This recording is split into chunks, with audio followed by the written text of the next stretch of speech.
Okay, so this is my response to Perone75's video contest, Getting to Know You Tube.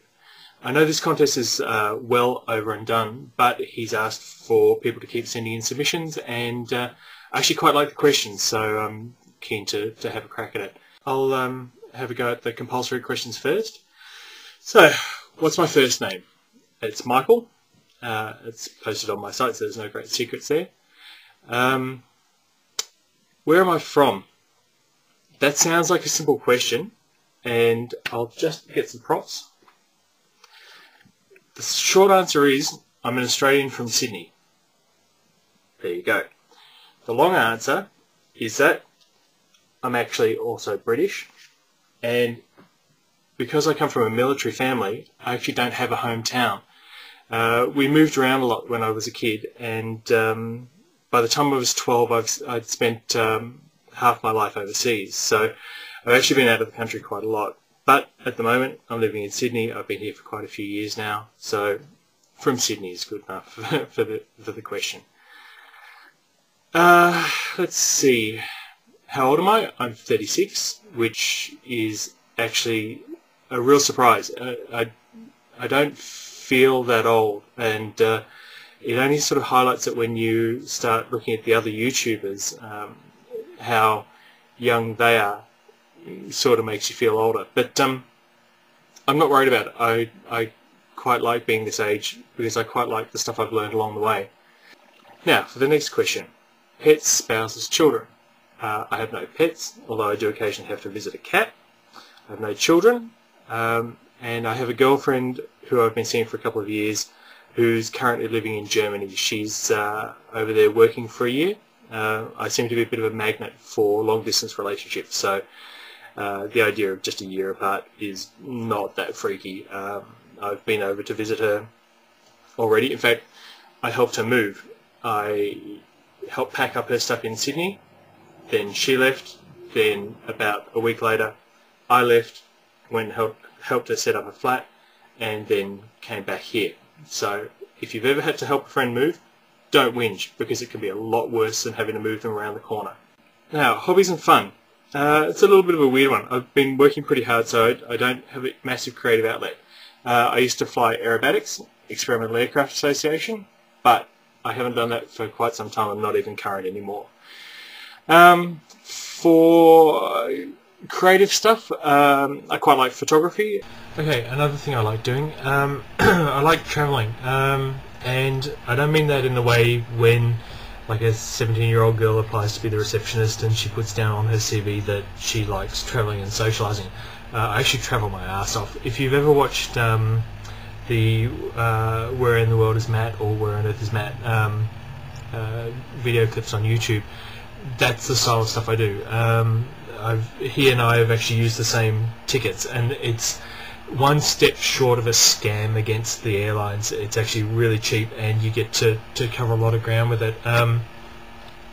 I've done 3 round the world trips with it, and it's great because you can just add in loads of stuff. You can join the dots and just tack in places that you might be interested in. I've wound up in some pretty weird places as a result. Anyway, now to the bonus questions. What would I do with the power of 10 winnings? We don't have that, so I'm going to run with everyone else's thing that it's when you get $10 million. I'm assuming you can't invest it and do wise things with it. So I guess my lotto fantasy would have to be that apartment ship. They just circles around the world and people live on it all the time. I kind of like the idea of being able to go to the Antarctic, play with the penguins, and then go home and have a cup of tea and sit down and watch a DVD or something like that. That always struck me as kind of a fun thing to do if you ever got super rich. What magazines do you subscribe to? Well, I'm actually a bit of a magazine whore, and I've got wide-ranging interests, but there's 2 that I don't ever miss. They're kind of tricky to get here. First one is Fortean Times, which is a British-based sort of a paranormal magazine. What I like about it is that it has a neutral tone, so it's covering interesting, weird topics, but it's not pushing any particular sort of National Enquirer line with them. It also cross-references everything. It actually deals with subjects fairly well, and you get a good laugh out of it. The other one I never miss, and this is a weird one. It actually sounds pretty gay, but it's a good magazine.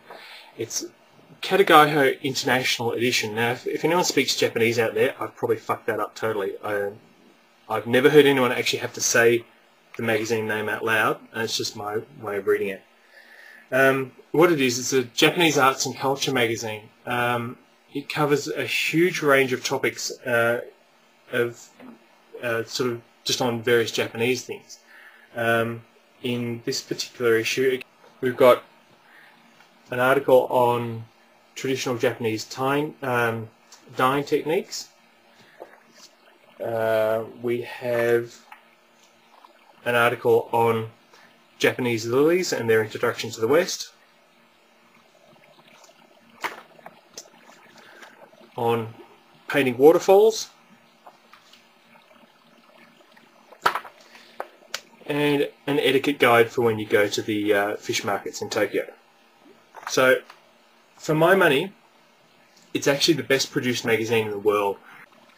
Favourite TV show on the air now and why? I'm quite liking Californication. I know that there's a trend towards more edgy TV shows that are coming up, but this one actually I quite like. Favourite TV show ever? Probably my favourite one I would have to go for would be Firefly. Okay, now, favourite YouTuber that's not Perone75. At the risk of repeating myself from earlier videos, my favourite big name would be Paperlilies. I think for a lot of people she's been their sort of gateway into YouTube. And for favourite small operators, it would be Junejulyseptember. I like the way she thinks, and I like the way she's developing a line of argument for what she's saying. It's hard enough talking to your mates up the pub, getting people that you know and agree with your opinion, and putting an argument to them. But to do it in front of thousands of people where they potentially wildly disagree with what you say, it takes a lot of courage, and I think she's doing a good job at it. First music purchase were a bit lame, but it would have to be the single of Land Down Under during the time of the America's Cup. Three favourite websites. Technically they would have to be Hotmail, YouTube, and probably Wikipedia. In fact, I'd like to revise my Power of 10 answer to the first thing I'd do is give $50 to everyone that didn't lie about their three favourite websites. I reckon I actually wouldn't be that far out of pocket with it. And finally, what am I most proud of? I have to get back to you on that one. It's sort of a work in progress. I'm a bit curious to see how the next phase of my life turns out. I've started working for myself for the first time, and it's going to be interesting to see how I handle it, and if I can get away from the distractions of things like YouTube. But anyway, hopefully that's answered some questions, and if you're Perone75, then sorry for the late submission, but you asked for people to keep sending them in. And if you're just poking around my channel and stumbled upon this, hopefully it's answered some questions as to who I am and what I'm doing. That's it for the moment. I'll see you on another video.